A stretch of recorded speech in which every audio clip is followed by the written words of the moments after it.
बुखारी शरीफ की हदीस है, सुभान अल्लाह। यानी इस एक वाक़े से सरकार दो आलम अलैहिस्सलाम की अथॉरिटी, नबी पाक के इख्तियार, और जब जब ये वाक़या सुना, शायद सैकड़ों बार मैंने बयान किया, सुना, आपने भी शायद बीसियों सैकड़ों बार सुना होगा, मगर जब सुनते हैं ना, कहते ना तबीयत हरी भरी हो जाती है। मदीना मुनव्वरा में बारिश नहीं हो रही थी। अच्छा, पहले ये इमेजिन कर लीजिएगा या अंडरस्टैंड कर लीजिएगा कि ये वाक़या पूरा बुखारी शरीफ में मौजूद है, ठीक है। मैं उसकी समरी बयान कर रहा हूँ। मदीने पाक में बारिश नहीं हो रही थी और कई माह गुजर गए थे। तो नबी पाक अलैहिस्सलाम जुम्मे का खुतबा दे रहे हैं, एक सहाबी खड़े हो गए, कहते हैं या रसूल अल्लाह सल्लल्लाहु अलैहि वसल्लम, बारिश नहीं हो रही है, हमारे मवेशी भी प्यासे हैं, हमारे खेत भी सूख गए हैं, या रसूल अल्लाह अनाज भी नहीं है, करम फरमाइए, दुआ कीजिए बारिश हो जाए। सरकार दो आलम अलैहिस्सलाम ने हाथ उठाए और अल्लाह की बारगाह में दुआ करना शुरू की। अच्छा, रावी कहते हैं, जो हदीस के रावी हैं, कि उस वक्त मदीना पाक में एक भी बादल का टुकड़ा नहीं था, बिल्कुल क्लीन स्काई। यानी आज के लफ्ज़ों में कहें कि फोरकास्ट में भी बारिश नहीं थी, हैं, बिल्कुल क्लीन स्काई है। मगर नबी पाक ने दुआ फरमाई। ऐसा नहीं हुआ कि दुआ के 2 घंटे 4 घंटे बाद बारिश हुई। ड्यूरिंग दैट दुआ बड़े बड़े बादल आना शुरू हुए। रावी कहते पहाड़ जैसे बादल आना शुरू हुए। अभी प्यारे आका मिंबर से उतरे नहीं कि मूसलाधार बारिश शुरू हो गई। अच्छा, इतनी बारिश हुई कि नबी पाक जब मिंबर से उतर कर नमाज के लिए तशरीफ़ लाए ना, तो आप अलैहिस्सलाम की दाढ़ी मुबारक से भी बारिश के कतरे टपक रहे थे, यानी इतनी बारिश। अच्छा, जुम्मे की नमाज तो हो गई, मगर बारिश ना रुकी। पूरा दिन बारिश, सैटरडे बारिश, संडे बारिश, मंडे बारिश, ट्यूसडे, वेडनेसडे, थर्सडे, अगला फ्राइडे दोबारा जुम्मा आ गया, बारिश रुकने का नाम ना ले। रावी कहते प्यारे आका फिर जुम्मा पढ़ाने खड़े हुए। शायद वही साहबी या कोई और साहबी खड़े हो गए, कहते हुजूर करम कीजिए, बारिश रुकवाइए, हमारे घर डूबने लग गए, हमारे खेतों में पानी भर गया, या रसूल अल्लाह करम फरमाइए। अब ज़रा मैं रुक जाता हूँ, ठीक है। अब एक सवाल क्रिएट करना चाहता हूँ। बारिश बरसाने वाली ज़ात तो रब की ज़ात है ना, हैं, और वो सारे सहाबा थे जो जुम्मा पढ़ने आए थे, मुसलमान थे, जब भी तो जुम्मा पढ़ने आए थे, नबी के पाक के साथी थे, वो अल्लाह की बारगाह में दुआ कर लेते हैं। ट्राई टू अंडरस्टैंड सहाबा का अकीदा और बिलीफ क्या था। अगेन दिस इज हदीस फ्रॉम बुखारी शरीफ। सहाबा कराम का ये अकीदा था, ये उनका बिलीफ था कि जो चाहिए वो प्यारे आका से मांगो, ये रब से दिला देते हैं। वाह क्या जूदो करम है, शहे बतहा तेरा, नहीं सुनता ही नहीं मांगने वाला तेरा। भाई बारिश बरसानी है तो भी नबी पाक से अर्ज कर रहे हैं, रुकवानी है तो भी अर्ज कर रहे हैं। मगर अब नबी पाक का कमाल देखें, प्यारे आका हाथ उठाकर दुआ फरमा सकते थे कि या अल्लाह बारिश को रोक दे, नहीं, अल्लाह के नबी अलैहिस्सलाम ने अपनी उंगली का इशारा फरमाया। हदीस के अल्फाज है, पूरे मदीने पे बारिश बरस रही है, क्लाउडी वेदर है, और नबी पाक अपने हाथ से इशारे से फरमा रहे हैं अल्लाहुम्मा हवालैना वला अलैना, ए अल्लाह हम पर बारिश न बरसे, हमारे अतराफ में बरसती रहे। हाँ, अब उसकी वजह क्या थी? मिसाल के तौर पे शहर कराची में बारिश ज़्यादा पड़ जाती है, रोडें भर जाती हैं, लोगों को तकलीफ होती है, मगर हमारे अतराफ में जो खेत हैं और जो बड़े बड़े मैदान हैं, अगर उनमें बारिश बरसती है तो हमारे नीचे बोरिंग के पानी भर जाते हैं, कई कुएं भर जाते हैं, बहुत सारे दीगर फ़वाइद होते हैं, नहरों में पानी आ जाता है, बहुत सारे ईजी काम हो जाते हैं। लेकिन शहर में डिफ़िकल्ट हो जाता है। तो नबी पाक की अथॉरिटी देखें, अल्लाह के हबीब अर्ज़ करते हैं अल्लाहुम्मा हवालैना वला अलैना। रावी कहते हैं जिधर जिधर हाथ का इशारा फरमाते गए बादल कटता गया, हैं, बादल दूर होता गया, मदीना प्याले की तरह हो गया। मदीना मुनव्वरा के ऊपर आसमान क्लीन है, और मदीने के बाहर से जो लोग आते बताते बाहर अभी भी बारिश हो रही है। और सुभान अल्लाह। तो नबी पाक अलैहिस्सलाम की अथॉरिटी, अल्लाह के हबीब अलैहिस्सलाम को रब ने कैसा इख्तियार दिया कि ज़मीन पर तो इख्तियार था, मेरे आका इशारा फरमाएं तो बादल कट जाता है, बारिश बरस जाती है, सूरज पलट आता है, चाँद 2 टुकड़े हो जाते हैं। सुभान अल्लाह। मेरे आका अलैहिस्सलाम ऐसा मौजज़ा दिखाएं और आला हजरत का कलम खामोश रह जाए, ये हो नहीं सकता। बरेली के ताजदार तो कमाल पता है क्या करते हैं, आला हजरत से बहुत सारी वजूहात की वजह से प्यार है, मगर आप एक और कमाल पता है क्या करते हैं, नबी पाक की शान बयान करते हैं और साथ साथ अपनी रिक्वेस्ट भी लगा देते हैं। हाँ, ये बड़ा खूबसूरत अंदाज है। सखी के बच्चों की खैर हो, मेरी झोली भी भर दो। भिखारी भी यही करता है ना, पहले हमारी दुआ देता है, आखिर में अपनी रिक्वेस्ट भी लगाता है। आला हजरत का आप हमेशा देखें, हैं, चमक तुझसे पाते हैं सब पाने वाले, हैं, आका आपकी शान ऐसी है कि सब चमक पा रहे हैं। आगे क्या कहा, मेरा दिल भी चमका दे चमकाने वाले। सुभान अल्लाह, what a beautiful way to request in the court of रसूल पाक अलैहिस्सलाम। अब यहाँ क्या कहा आला हजरत ने, कहते हैं आका जिनको सुए आसमां फैला के जल थल भर दिए। या रसूल अल्लाह, आपके हाथ तो वो हैं जब आप आसमानों की तरफ उठाएं तो जल थल भर देते हैं, आपकी दुआ कबूल होती है, बारिश बरस जाती है। जिनको सूए आसमां फैला के जलथल भर दिए, सदका उन हाथों का प्यारे हमको भी दरकार है। हुजूर उन हाथों से हमें भी कुछ खैरात दे दीजिए, उन हाथों से हम पर भी निगाह इनात फरमाइए।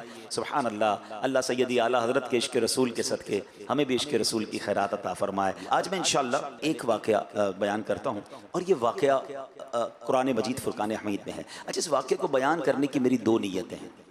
एक नीयत तो ये है कि इससे ये रियलाइजेशन हो कि कुरान मजीद फुरकान हमीद में क्या कुछ मौजूद है हमारे लिए। अनफॉर्चुनेटली हमें बहुत सारी नॉलेज होती है, मगर रब के कलाम में हमारे लिए क्या क्या मौजूद है और कैसे कैसे हिस्टोरिकल वाक़यात हैं। ये वाक़यात क्यों बयान किए गए? आप क्या करते हैं? आप रिसर्च क्यों पढ़ते हैं? आप बड़ी बड़ी किताबें इसलिए पढ़ते हैं कि जो लोगों ने पहले किसी चीज़ पर रिसर्च कर ली, अब उस रिसर्च से हम फ़ायदा उठाएं। उनकी कुछ रिसर्च के फेलियर होते हैं, आप कहते हैं ये काम उन्होंने किया, नुकसान हुआ, हमने नहीं करना। अक्लमंद आदमी वही होता है जो पिछलों के तजर्बात से फ़ायदा उठाता है। आपकी अंग्रेज़ी में बड़ा प्यारा एक मकूला है, do not try to invent wheel again. दोबारा जो है वो पहिया ईजाद करने की कोशिश मत करो, वो ईजाद हो गया, पहिए से कुछ बनाना शुरू करो। हैं, अब किसी ने कुछ कर लिया और उससे उसने लॉस कर लिया तो तुम तो मत करो ना। सुभान अल्लाह। कुरान मजीद फुरकान हमीद में पिछली कौमों के वाक़यात को बयान करने की एक वजह भी यही बयान की गई कि ताकि पिछली कौमों ने जो मिस्टेक्स की, जो अल्लाह की नाफरमानियाँ की, जो गलत काम किए, उसका जो खुमियाजा उन्होंने भुगता, जो अजाब आए, जो पनिशमेंट्स हुई, सुभान अल्लाह, मेरे महबूब की उम्मत वो काम ना करे। इट मीन्स कुरान हमारे लिए खूबसूरत गाइडलाइन है, मगर बात यह कि पढ़े तो सही ना। हम में से बहुत सारे लोग वो मिस्टेक्स आज कर रहे हैं क्योंकि कुरान नहीं पढ़ा, और बाज़ औक़ात दुनिया में उसके वो नुकसान भी देख रहे होते हैं। अब मैं बात करूंगा एक ऐसी कौम का और एक ऐसे गार्डन का कि जिसका तसव्वुर करें, इमेजिनेशन करें तो अकल हैरान हो जाती है। सुभान अल्लाह। कुरान कहता है, अच्छा ये जो 22वें पारे में ये पूरी कुरान पाक की सूरत है, सूरह सबा। ये किसी कौम थी जिसका नाम ही कौम सबा था। ये उस कौम का वाकया है, उनको अल्लाह ने कितना नवाजा था। अब जरा सुनते जाइएगा। कुरान में रब फरमाता है, बिस्मिल्लाहिर्रहमानिर्रहीम, लक़द कान लिसबइन फी मस्कनिहिम आया जन्नतानि अन यमीनिन व शिमाल कुलू मिर रिज़्क़ि रब्बिकुम वश्कुरू लह बल्दतुन तय्यबतुन व रब्बुन गफूर। तर्जमा कंजुल इरफान, बेशक कौम सबा के लिए उनकी आबादी में निशानी थी। 2 बाग थे, एक दाईं तरफ दूसरा बाईं तरफ। अपने रब का रिस्क खाओ और उसका शुक्र अदा करो। पाकीज़ा शहर है और बख्शने वाला रब। अल्लाह अकबर। ये कैसी कौम थी? अल्लाह करीम ने, याद रहे, सबा अरब के इलाके यमन की हुदूद में वाक़ एक कबीले का नाम था, ये ट्राइब का नाम था। और ये कबीला अपने दादा सबा बिन यशजुब बिन यारुब बिन कहतान के नाम से मशहूर था। एक पर्सनैलिटी का नाम था, फिर एक कबीले का नाम पड़ गया। और सुभान अल्लाह, अब कुरान में सूरह सबा मौजूद है। हज़रत अब्दुल्लाह इब्न अब्बास रज़ियल्लाहु तआला फरमाते हैं कि रसूलुल्लाह सल्लल्लाहु अलैहि वसल्लम से सवाल किया गया कि सबा किसी मर्द का नाम है, औरत का, या किसी सरजमीन का नाम है? सरकार दो आलम सल्लल्लाहु अलैहि वसल्लम ने फरमाया कि सबा एक मर्द था, उसके 10 बेटे थे, उनमें से 6 यमन में आबाद हो गए, 4 शाम में, सीरिया में चले गए। अब आयत का खुलासा क्या है? यमन के हुदूद में जब ये लोग आबाद थे, अल्लाह पाक की वहदानियत और कुदरत पर दलालत करने वाली एक निशानी ये थी कि उनके बाग में, उनके शहर मारब के दोनों तरफ कसीर बागात थे। उन बागात में फलों की कसरत थी। उन लोगों तक अंबिया किराम के जरिए ये कहा गया, अपने रब का रिस्क खाओ, इंजॉय करो अपनी लाइफ को, मगर अल्लाह की इबादत करो, अल्लाह का शुक्र बजा लाओ। तुम्हारा शहर पाकीज़ा है, जिसमें लतीफ़ आबो हवा है, साफ सुथरी सरजमीन है। आपको पता है वो कितनी प्योर एयर थी?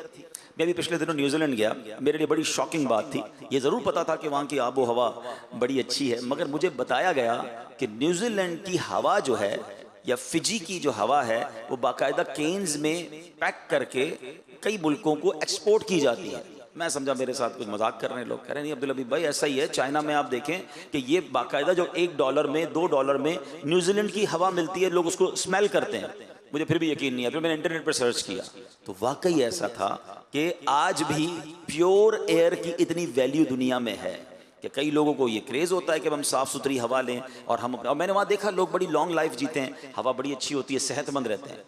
मगर कुरान कहता है सबा के लोगों के पास जो शहर था ना, उस शहर की हवा ऐसी थी जिसमें कोई मच्छर ही नहीं था, कोई मक्खी नहीं थी, कोई खटमल नहीं था, सांप बिच्छू कोई नहीं था। बल्कि पाकीज़गी का आलम यह होता कि कोई दूसरे शहर का आदमी उस शहर से सिर्फ गो थ्रू कर लेता, गुजर जाता, तो अगर उसके जिस्म पर कोई जुएं या कीड़े होते वो भी मर जाते थे। इतनी प्योर एयर अल्लाह ने दी। अल्लाह अकबर। फरमाया अब इस नेमत पर अल्लाह ने ऐसी आबो हवा, इतने ज़बरदस्त बागात, बागात का आलम यह था कोई शख्स अपने सर पे टोकरा उठाकर उन बाग से गुजरता था तो खुद ही बाग से फल गिरकर उसके टोकरे में भर जाते थे। इतने शानदार फल, ऐसी आबो हवा। उन्हें बार बार पैगाम दिया गया कि अब अल्लाह का शुक्र अदा करो, अल्लाह की नेमतें इतनी शानदार मिली हैं, आजिज़ी इख्तियार करो, शुक्रगुजार बन जाओ। मगर उन लोगों ने क्या किया? उन लोगों ने, कुरान कहता है, तो उन्होंने मुंह फेरा तो हमने उन पर जोर का सैलाब भेजा। उनके बागों के एवज 2 बाग उन्हें बदल दिए, जो कड़वे फल वाले और झाव वाले और कुछ थोड़ी सी बेरियों वाले थे। अब हुआ क्या, जरा तफसील से सुनिएगा कि अल्लाह पाक ने इनके पास अंबिया भेजे, हर नबी का इनकार करते रहे, हर नबी को अवॉइड करते रहे और उसके माद अल्लाह बात को ठुकराते रहे। यके बाद दीगरे 13 नबी भेजे गए कौमे सबा को सुधारने के लिए, अल्लाह की तरफ बुलाने के लिए, उन्हें अलाम करने के लिए 13 अंबिया गए, उनको हक की दावतें दी, नेमतों की कदर याद दिलाई। वो ईमान नहीं लाए, बल्कि अंबिया किराम को क्या कहते थे पता है? झुटला कर कि हम नहीं जानते कि हम पर कोई खुदा की नेमत है। अपने रब से कहो अगर ये नेमतें उसकी हैं तो रोक के दिखा दे। माद अल्लाह वो ये समझने लगे कि ये तो हमारा हक है, ये हमारा मुल्क है, हमारी सिटी है, ये डेवलपमेंट हमने की है, अगर अल्लाह का है तो अल्लाह से कहो, रोक के बता दे। वो इनकार करते थे, वो गुरूर करते थे, वो तकब्बुर करते थे। अल्लाह अकबर। अब क्या हुआ मेरे प्यारे इस्लामी भाइयों? अब अल्लाह पाक ने उनके इस इनकार का, इनके गुरूर का, इस घमंड का क्या उन पर अजाब आया। अब जरा गौर से सुनिएगा। जब उन लोगों ने बहुत ज़्यादा इनकार किया ना, तो अल्लाह करीम ने उनके पास हम्माद और इनकी कौम, ये हम्माद कौम कहलाती थी, उनका तुग़यान बढ़ गया, इस्यान बढ़ गया, तो अल्लाह पाक ने सैलाब भेजा। ऐसा सैलाब आया कि इनके बाग, इनके अमवाल, इनके बागात सब कुछ उसमें गर्क हो गए, पूरी बस्ती रेत के तोदों में दफन हो गई। इस तरह ये कौम तबाह बर्बाद हो गई और इनके बाग पूरी दुनिया में एग्जाम्पल थे, लोग उसकी सैर करने आते थे। इस सैलाब के बाद वो ज़रबुल मिसल एग्जाम्पल बन गए, यानी इनके बाग की जगह जंगली बेरियां उगाई, झाव उगाए, खौफनाक जंगल उग गए। ये कौम लजीज फलों को तरस गई। अल्लाह अकबर। ऐ मेरे प्यारे इस्लामी भाइयों, इस वाक़े में हम सब के लिए बहुत कुछ दरसे इबरत है कि जब रब नाराज होता है, रब की नेमतों की कदर नहीं की जाती, तो फिर क्या होता है। अच्छा, अब इस कौम पर सैलाब कैसे आया, ये भी अल्लाह की कुदरत का नज़ारा देखिएगा। कौम सबा के बस्ती के किनारे के पहाड़ों के दामन में बंद बांध कर मलका बिल्कीस ने 3 बड़े बड़े तालाब ऊपर नीचे बना दिए थे। 3 तालाब थे, मगर 3 स्टोरी बड़े बड़े तालाब थे। अब एक चूहे ने, अल्लाह की तरफ से जब अजाब आता है ना, तो अपनी कुदरत का नज़ारा भी ऐसे ही दिखाता है। इतनी बड़ी कौम, इतना कर्रो फर, एक चूहा उसने अल्लाह के हुक्म से बंद की दीवार में सुराख कर दिया। अब पानी निकलना शुरू हुआ, अब पानी का प्रेशर आया तो वो शिगाफ बड़ा होता चला गया, वो सुराख बड़ा होता चला गया, यहां तक कि बंद की दीवार टूटी। अब वो पूरा पानी सैलाब की सूरत में उनकी कौम पर आया। ये अपने घरों में गाफिल थे, चैन की बांसुरी बजा रहे थे, गुरूर और तकब्बुर और घमंड में जी रहे थे। ऐसा सैलाब आया कि उनका तमाम का तमाम मालो असबाब जो है वो बर्बाद हो गया। ये एक कुरानी वाकया जो सूरह सबा, जिस वजह से सूरह सबा उसे कहा जाता है, ये कौम सबा का एक वाकया है।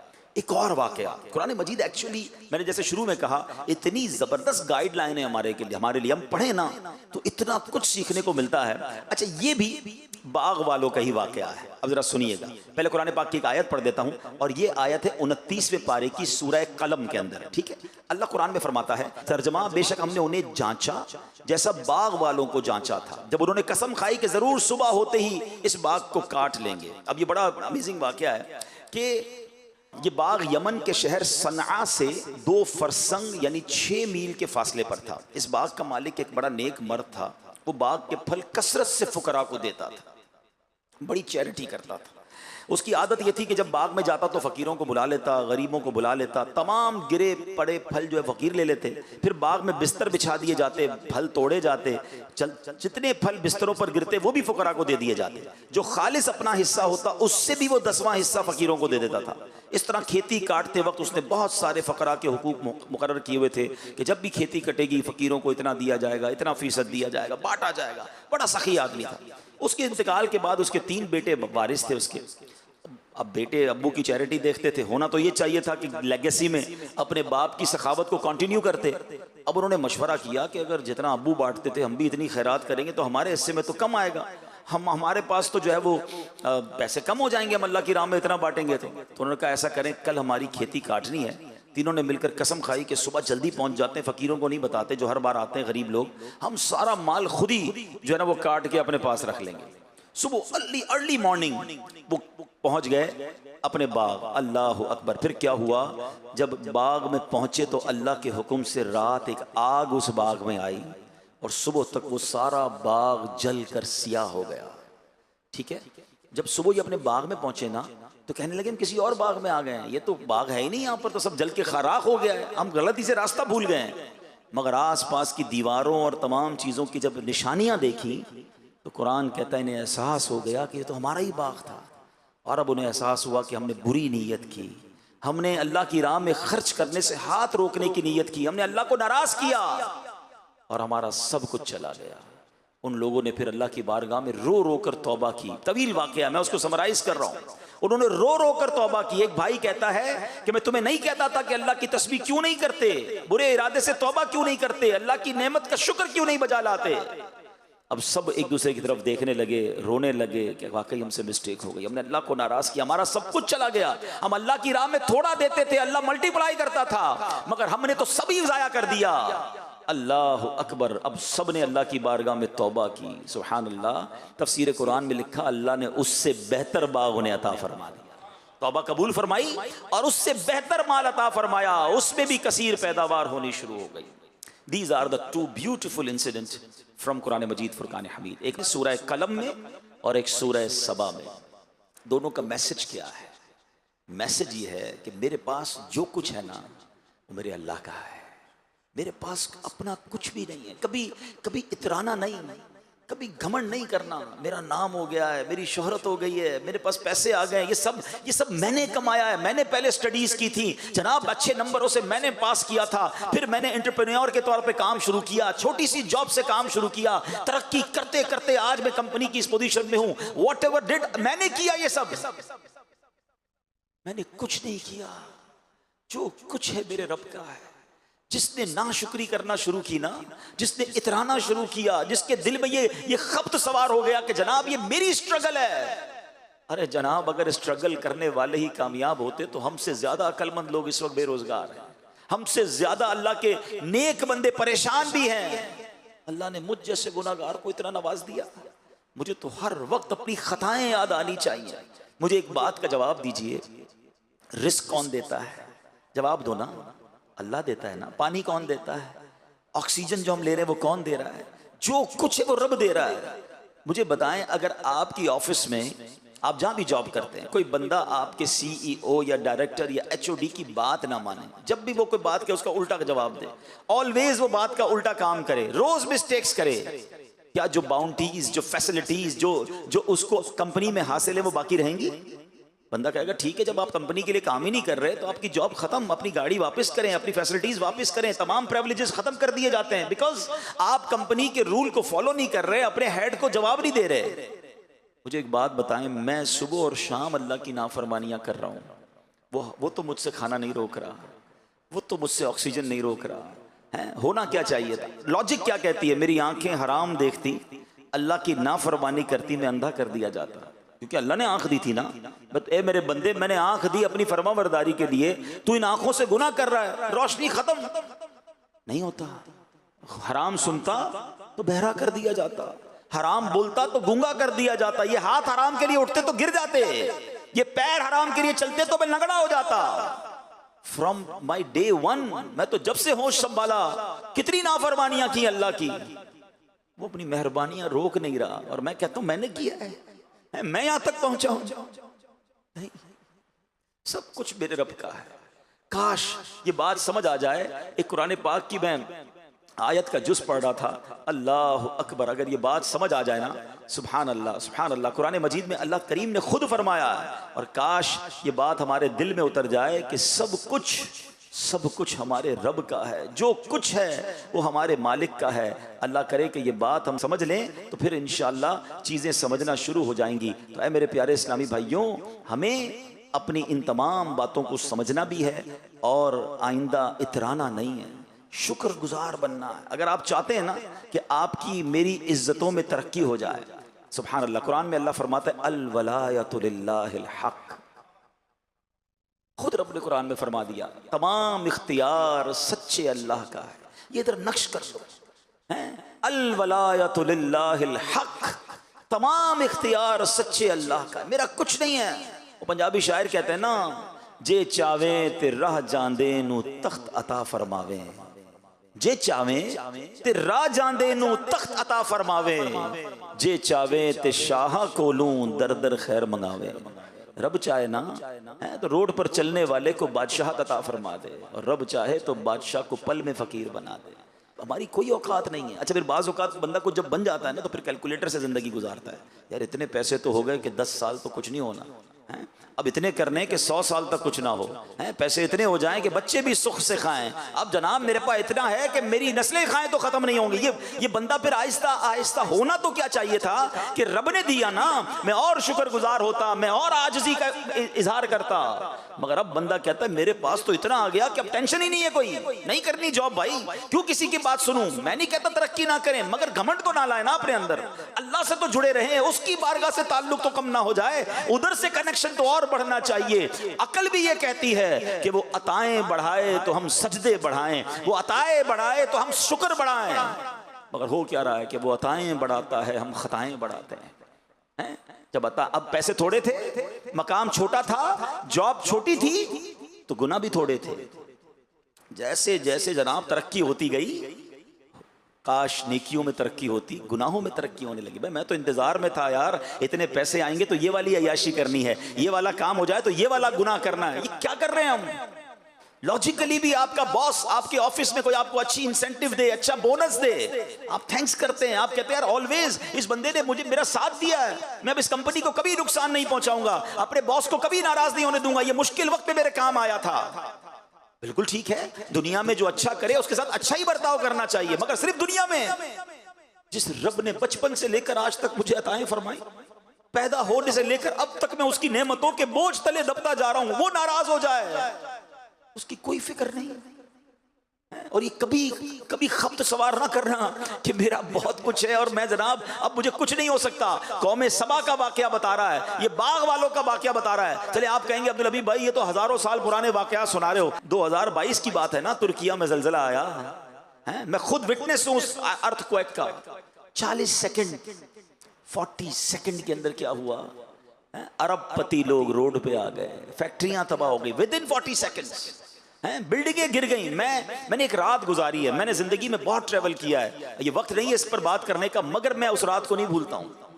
वो रात मैंने हताई सिटी है तुर्किया की, मैंने वो रात वहां गुजारी। दैट वाज मेरी जिंदगी की मुश्किल तरीन रात थी। उसकी 2-3 वजूहात थी। एक तो ठंड थी, ठीक है, हम एक गाड़ी के साथ गए थे सामान लेकर, एक हमारे साथ छोटी वैन थी, हमने कहा सामान बांटेंगे। ट्रैफिक की वजह से हम 2 घंटे का रास्ता 10 घंटे में हमने तय किया। जब हम पहुंचे तो रात के 1:30-2 बज गए। वो गाड़ी वाला कहता है मैंने वापस जाना है। हमने उसकी मिन्नतें की, तरले किए, भाई रुक जाओ, सुबह हो जाए, हम सामान बांटने आए, अभी रात 2 बजे हम किसको सामान बांटे। लोग बेचारे रोडों पर सो गए थे, टेंट लगे हुए थे, आग जल रही थी, सर्दी की रात थी, औरतें बच्चे खैमे में आराम कर रहे होंगे। हमने कहा फजर होते ही हम सामान बांटेंगे, तुम चले जाना। उसने कहा नहीं मुझे जाना है। बहरहाल हम क्या करते, परदेश था, सारा सामान उसने रोड पे उतार दिया, वो वापस चला गया। अब सामान था, हम थे और हमारे पास एक गाड़ी थी। अब सर्दी की रात, और मैं सोचता रहा, मैं यकीन करें बहुत रोया, बहुत रोया। मैंने कहा या अल्लाह मुझसे एक रात नहीं गुजर रही, ये पूरा शहर इस वक्त रोड पे है, मैं तो आज सुबह होगी सामान बांटूंगा वापस चला जाऊंगा, यही रातें सारी पता नहीं कब तक गुजारेंगे। आज मुझे 1 महीना पहले, 1 साल के बाद, अभी 15 दिन पहले मुझे वीडियो आई कि वही शहर अब पूरा ग्राउंड हो चुका है। उन्होंने 6000 बिल्डिंगें सब जीरो कर दी हैं, अब बिल्डिंगें बनने जा रही हैं। इसका मतलब 1-1.5 साल से वो लोग रोड पे ही है ना, या खेमे में हैं, या पता नहीं किसी रिश्तेदार के घर रह रहे हैं। आप यकीन करें, सामने बिल्डिंगें गिरी नहीं थी, बिल्डिंगें 25, 50, 100 बिल्डिंगें गिरी थी, बाकी सारी बिल्डिंगें खड़ी थी। लेकिन लोग रोड पे बैठे थे, अंदर जाने की हिम्मत नहीं थी, क्योंकि हर चंद मिनट के बाद, हर थोड़ी देर के बाद एक और आफ्टर शॉक आता था, एक कोई ना कोई बिल्डिंग गिर जाती थी। अब ऐलान ये था कि कोई बिल्डिंग के अंदर नहीं जाएगा। गर्म कपड़े मौजूद थे, खाने का सामान मौजूद था, बच्चों का दूध मौजूद था, बट नोबडी हैव करेज ही नहीं थी कि बिल्डिंग में जाएं और अपना सामान लेकर आएं। नीचे रोड पे सब लोग बैठे थे, बच्चे बैठे थे, औरतें बैठी थी। मैं सोचने लगा, या अल्लाह, थोड़ी देर पहले ये सब घर वाले थे, थोड़ी देर बाद ये सब रोड पर आ गए। समझो इस बात को, मिनट नहीं लगेगा। रब चाहे ना सब वापस जा सकता है, तो फिर किस बात का इतराना है, फिर किस बात का घमंड है, ये मैंने किया है, ये मैंने किया। मैंने कुछ नहीं किया है, मैंने कुछ नहीं किया है। जो दिया है मेरे रब ने दिया, और ये उसका एहसान है। मैं काबिल भी नहीं हूं। यकीन जाने हमारे गुनाह इतने हैं कि हमें तो खाना भी ना मिले, पानी भी ना मिले, ऑक्सीजन भी ना मिले। इतने बड़े नाफरमान को कोई इज्जत देता है, इतने बड़े नाफरमान को कोई रिस्क देता है, सब उसकी मेहरबानी है।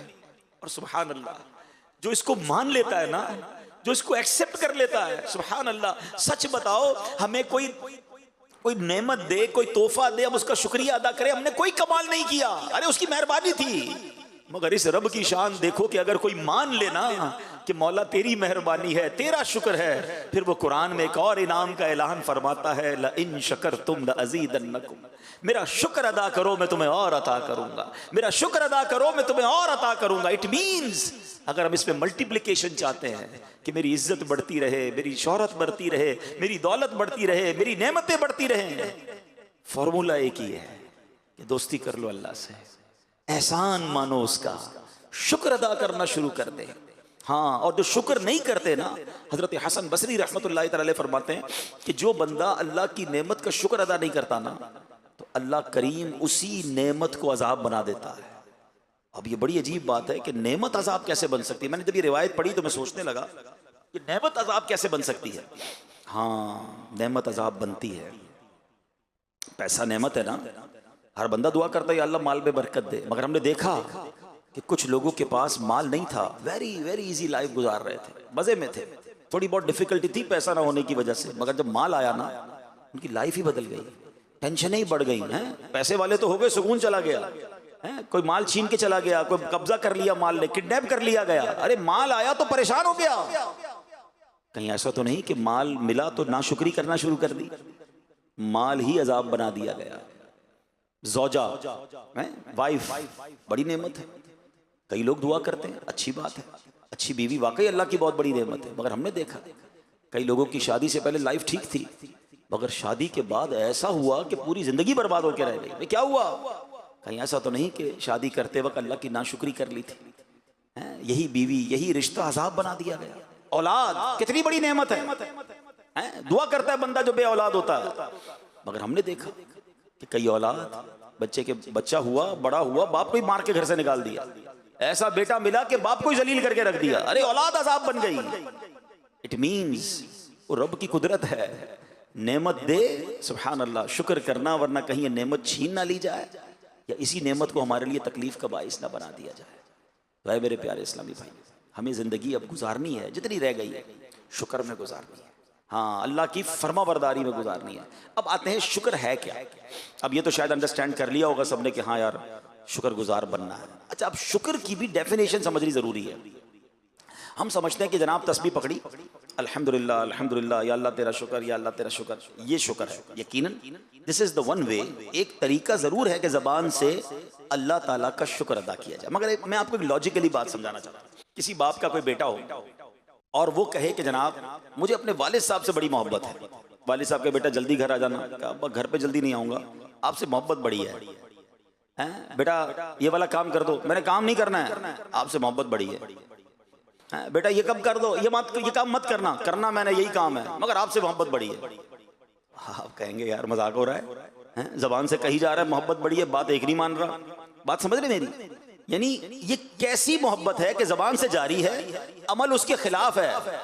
तो अब आपने और मैंने सोचना है कि हम जबान से कह रहे हैं, हम जबान से कह रहे हैं कि या अल्लाह तेरा शुक्र, या अल्लाह तेरा शुक्र, और अल्लाह की बात कोई नहीं माननी है।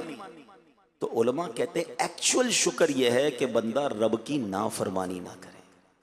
ठीक है, ना फरमानी ना शुक्री है। शुक्र यह कि बंदा अल्लाह की फरमाबरदारी करे, अल्लाह को राजी करने वाले काम करे। तो प्रैक्टिकल शुक्र यह है कि हमारी नमाज कज़ा ना हो, प्रैक्टिकल शुक्र यह है कि हम अल्लाह की नाफरमानी ना करें, हम हराम रोजी की तरफ ना जाएं।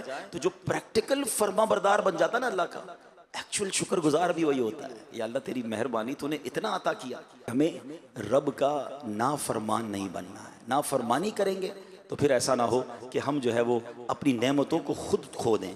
अच्छा, ऐसा बहुत जगह पर होता है। एक और में बात, मेरे दिल का दर्द है, हमारे साथ शैतान ने पता है एक और काम क्या किया है। वैसे तो पूरी लाइफ हमें शुक्रगुजार बनना चाहिए, मगर व्हेनेवर हमें कोई खास नेमत मिलती है ना, तब तो ज्यादा शुक्र करना चाहिए ना। लेकिन शैतान ने हमारे साथ गेम ये की है कि whenever we try to celebrate something, जब भी जिंदगी में सेलिब्रेशन की नाम आती है ना, तो दिमाग के किसी कोने में शैतान ने यह बिठा दिया कि सेलिब्रेशन का नाम ही अल्लाह की नाफरमानी है।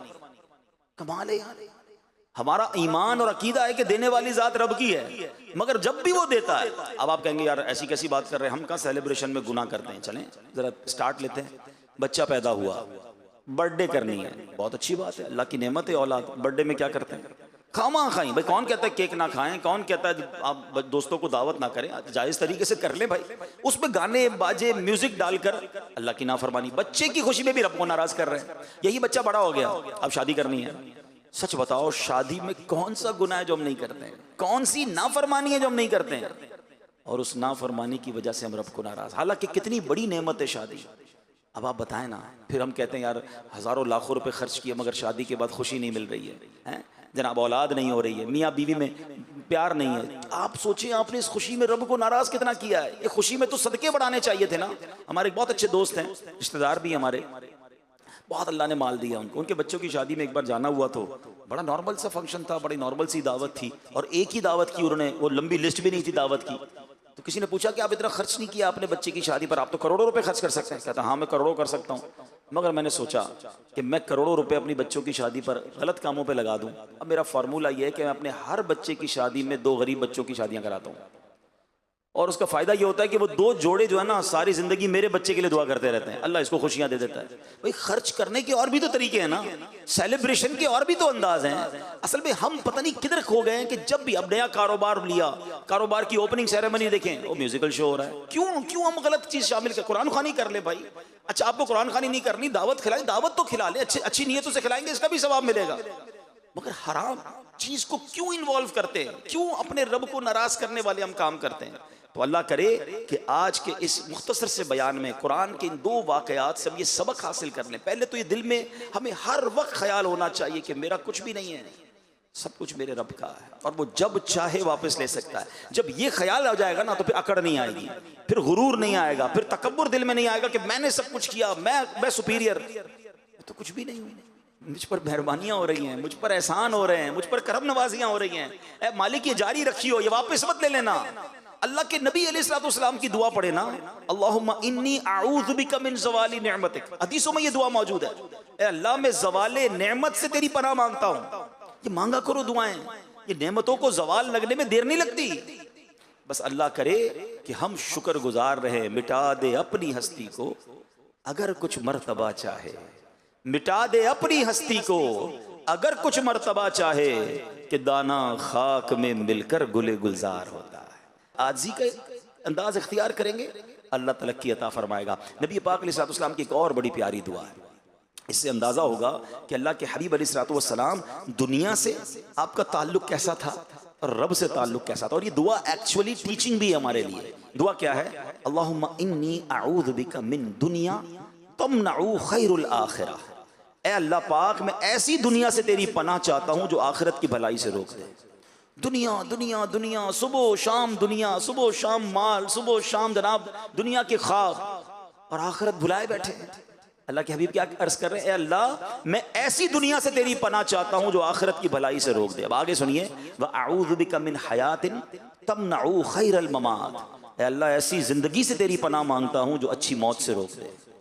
जिंदगी तो कमाल हो गई ना, वो गाड़ियां लश पश, जिंदगी के सारी लग्जरीज हासिल कर ली, मौत अच्छी ना हुई तो क्या करना है जिंदगी का? ये तो थोड़ी है ना, असल तो वो लाइफ है। दुआ करो कि लाइफ ऐसी गुजरे कि मौत अच्छी हो जाए। हाँ, जिंदगी ऐसी गुजारो कि आखिरत अच्छी हो जाए। क्या खूबसूरत कॉल है एक बुजुर्ग का, फरमाते जमीन के ऊपर काम और जमीन के अंदर आराम। अल्लाह जमीन के ऊपर ऐसा काम करवा ले कि जब जमीन के अंदर जाए ना तो मार न पड़े, उधर आराम करे। उधर आराम करना, इधर थोड़ी आराम करना है। इधर गफलत की नींद सोए हुए हैं, इधर नमाजें कज़ा हो रही हैं, इधर हराम काम चल रहे हैं, टेंशन ही कोई नहीं। इधर जागना है, इधर फिक्र करनी है, जागना है, जाग ले अफलाक के साए तले, हशर तक सोता रहेगा खाक के साए तले। उधर सोना है ना तो उधर आसान नींद चाहिए, उधर बरकत जब मिलेगी जब दुनिया अच्छी गुजारी होगी। क्या खूबसूरत नबी ये पाक के अल्फाज तो वैसे ही कमाल है ना, एक जुमले में पूरा चैप्टर है। क्या फरमाया, व अऊज़ु बिका मिन हयातिन तमनउ खैरल ममात। ए अल्लाह मैं ऐसी जिंदगी से तेरी पनाह चाहता हूं जो अच्छी मौत से रोक दे। फिर फरमाया अऊज़ु बिका मिन अमलिन यमनउ खैरल अमल, और ऐसी उम्मीदों से तेरी पनाह चाहता हूं जो नेक अमाल से रोक दे। उम्मीदें ही खत्म नहीं हो रही, प्लानिंग ही खत्म नहीं हो रही, नेक अमाल की जगह ही नहीं बन रही है। तो अल्लाह करे कि ये दुआ हमारे हक में भी कबूल हो जाए। हम नबी पाक की इस दुआ के साथ अल्लाह करे कि हम अपनी लाइफ गुजारे। एक मरतबा प्यारे आका अलैहिस्सलाम की बारगाह में एक शख्स हाजिर हुआ, कहता है या रसूल अल्लाह सल्लल्लाहु अलैहि वसल्लम, मुझे क्या हो गया कि मैं मौत को पसंद नहीं करता, यानी मेरा दिल दुनिया की तरफ माइल है और अपने दिल में आखिरत की तरफ मैं मैलान कम पाता हूँ, और मौत तो जन्नत में पहुंचने का रास्ता है, मगर मुझे मौत ही पसंद नहीं है। अच्छा, ऐसे हम में से भी बहुत सारे लोग होंगे जब भी मौत की बात आती है डर जाते हैं, खौफ मुब्तला हो जाते हैं, आखिरत की बात ना करो, मरने की बात ना करो। कहता हुजूर मुझे पता है जन्नत में जाने का रास्ता ही मौत है, मौत आएगी तो जन्नत में जाऊंगा ना, मगर मेरा दिल उस तरफ नहीं खिंचता है, मुझे मैलान नहीं है, मुझे मजा नहीं आता। सुभान अल्लाह, नबी पाक ने जो फार्मूला दिया है ना, वही समझ ले आज मेरे पूरे बयान का हासिल है। अल्लाह के हबीब अलैहिस्सलाम ने फरमाया कि क्या तुम्हारे पास माल है? अर्ज की जी हाँ या रसूलल्लाह माल है। फरमाया अपना माल सदका खैरात करके आगे भेज दो, आखिरत की तरफ भेज दो। तो क्योंकि आदमी का दिल अपने माल के साथ होता है, अगर ये अपने माल को आगे भेज देगा ना तो अपने माल से मिलना चाहेगा, और अगर माल को पीछे छोड़ देगा तो आगे जाने का दिल ही नहीं होगा, पीछे पीछे की तरफ दिल माइल रहेगा। हदीस का खुलासा अर्ज कर रहा हूँ, अब इसको जरा लॉजिकली समझिएगा। आप में से कई लोग हैं मिसाल के तौर पर जो कराची के रहने वाले हैं, लेकिन अगर आपने अपनी कोई इन्वेस्टमेंट लाहौर में की हुई है, कोई फैक्ट्री आपने डाल दी इस्लामाबाद में, अब दिल किधर है? हर थोड़े दिनों बाद इस्लामाबाद में रहता है। क्यों यार, बिजनेस तो वही है ना। इंसान का दिल उसके माल के, लोग अमेरिका चले गए, यूरोप चले, क्यों? उधर पैसा है उनका, उधर उनकी इन्वेस्टमेंट्स हैं, उधर उनकी चीजें हैं। सुभान अल्लाह, क्या नबी पाक ने जो फार्मूला समझ आ जाए ना कि बंदे का दिल उसके माल के साथ होता है। अगर आखिरत से मोहब्बत करनी है तो माल आगे भेज दो, तुम्हें टेंशन ही नहीं होगी। उधर भी मेरी प्रॉपर्टी बनी हुई है, उधर भी मेरा इंशाअल्लाह जन्नत में महल तैयार है, उधर भी मैंने अल्लाह की राह में सदका खैरात किया हुआ है, मेरी तैयारी पूरी है। सुभान अल्लाह, ये बात अगर समझ आ जाए ना कि उधर की तैयारी है कि नहीं। हज़रत उमर बिन अब्दुल अजीज़ रज़ी अल्लाह तआला एक बार एक काफ़िले में जा रहे थे, खलीफा मरवान के साथ एक बड़ा सा काफ़िला था, और बड़े बड़े बादशाह भी थे, लीडर्स ऑफ द नेशन उसके साथ जा रहे थे। तो सब ने अपना अपना माल जो था ना वो आगे भेज दिया, सब ने अपना अपना माल आगे भिजवा दिया। क्योंकि माल क्यों भिजवाना होता था कि घोड़ों पे जाते थे, ऊँटों पे जाते थे, तो किसी भी शहर में जाएं तो वहाँ टेंट लगाने पड़ते थे, घर बनाने पड़ते थे। तो सब ने अपने टेंट्स और अपने खादमीन भेज दिए कि जब हम ट्रैवल करके वहाँ पहुँचें तो तकलीफ ना हो। हज़रत उमर बिन अब्दुल अजीज़ ने कोई सामान नहीं भिजवाया था। जब ट्रैवल पूरा हुआ, जैसे ही वहाँ पहुँचे तो सबके कैंप्स रेडी थे, सब अपने अपने कैंपों में चले गए। हज़रत उमर बिन अब्दुल अजीज़ के पास तो कोई कैंप नहीं था। तो बादशाह को याद आया कि हज़रत उमर बिन अब्दुल अजीज़ को ढूंढो, उन्होंने तो कैंप भिजवाया नहीं था। ढूंढते ढूंढते गए तो वो किसी दरख्त के नीचे बैठ के रो रहे थे। तो पूछा गया आप क्यों रो रहे हैं? टेंट हम दे देते हैं आपको, आप रोएं तो ना। कहते मुझे क़यामत का दिन याद आ गया, तुम सब ने अपना सामान भेजा था, मंजिल पर पहुंचे तो अपने अपने खेमों में चले गए। मैंने सामान भेजा नहीं था तो मैं खुले आसमान तले रह गया। अगर आखिरत में भी ऐसा ही हुआ कि जिन जिन लोगों ने अच्छे अमाल करके आगे नेकियां भेजी हैं उनको तो रिवॉर्ड मिल जाएंगे, उनको जन्नती घर मिल जाएंगे, और अगर मेरा कोई अमल ना हुआ तो मैं तो बेसरो सामान रह जाऊंगा। अल्लाह के इतने नेक बंदे होकर ऐसा फिक्र आखिरत। मगर ये वाक़या हम सब के लिए कितना दर्स है। हम सब के घर हैं यहाँ पर, हम सब की चीज़ें हैं यहाँ पर, वहाँ है कि नहीं? और वहाँ ज़्यादा रहना है, कहीं वहाँ फंस ना जाए। अल्लाह करे दिल में उतर जाए मेरी बात। तो प्यारे इस्लामी भाइयों, दावत इस्लामी के प्यारे माहौल में ऐसी बातें सिखाई जाती हैं। हमें इस माहौल में बहुत कुछ आखिरत की याद दिलाई जाती है। ये इज्तिमा क्यों किए जाते हैं? दावत इस्लामी का तो खर्च होता है ना, हमें क्यों बुलाया जाता है? आपको मैसेज किए जाते हैं, आपसे फॉलो अप किया जाता है, आपको बुलाया जाता है, ये हमारे लिए बुलाया जाता है। हम इतनी देर जो यहाँ बैठे गुनाह से बचे हुए हैं ना, अल्लाह रसूल का जिक्र सुन रहे हैं, कुरान की बातें सुन रहे हैं, यही वक्त काम आएंगे।